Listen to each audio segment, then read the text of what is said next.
The Polish Prime Minister Mateusz Morawiecki has confirmed he will not be attending the meeting of the Central European V4 group in Jerusalem tomorrow.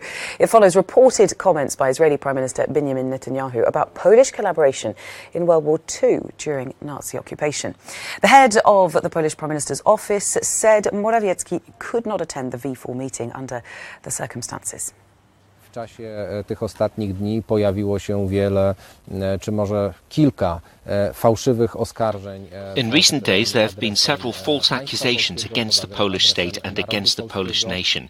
These statements were partially denied, an apology issued for some of them, but these led to further false accusations against the actions of Poles during the Second World War, which neither the Polish state nor the Polish nation accept.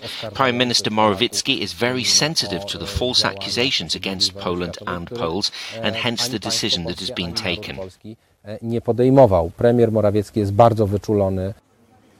Right, we were hearing there from a spokesperson for the Polish Prime Minister's office. Alistair Sanford's in the studio to talk a little bit more about this item. Morning to you, Alistair. Good morning, Belle. Just take us back to how this all originated. What Prime Minister Netanyahu, Israeli Prime Minister, said. Yes, Netanyahu was in Warsaw last week, and these comments came on Thursday at a Middle East security conference. Now, all very sensitive, and the place where he made these comments at a news briefing was in the middle of what was the Warsaw Ghetto during World War II. Now, he was asked at this briefing whether Poland was complicit for Jewish deaths in the Holocaust. He was reported as saying that Poles cooperated with the Germans. This brought a furious reaction from the Polish government. The Prime Minister and the President both issued angry tweets. Poland summoned the Israeli ambassador, asking for the comments to be clarified. It seems there were translation difficulties between Polish and Hebrew, and in particular there was anger over reports, and particularly in the Jerusalem Post,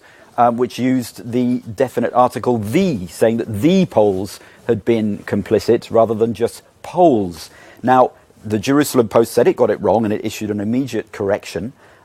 Israel's statement said, made it clear there was no blanket blame being apportioned, that they spoke of not the Polish people and the Polish nation as being complicit. It seemed that Poland had accepted the Israeli clarification. It seemed to be the Prime Minister, when he first said that Netanyahu was not referring to individual cases and not the whole Polish state. But then came the news yesterday that the Prime Minister was pulling out of the summit and was sending his foreign minister instead. I mean, it's obviously touched raw nerves both in Poland and in Israel. How serious do you think it is? Well, there's different views here. One analyst has said this is not really a deep crisis, it's just Poland registering a protest. But another's been quoted as saying this is all a bit of a nightmare for Polish diplomacy. It certainly overshadows both conferences, and this Visegrad conference is being held in Israel. It's the first time it's outside Europe, and it's supposed to highlight ties between Israel and Eastern Europe.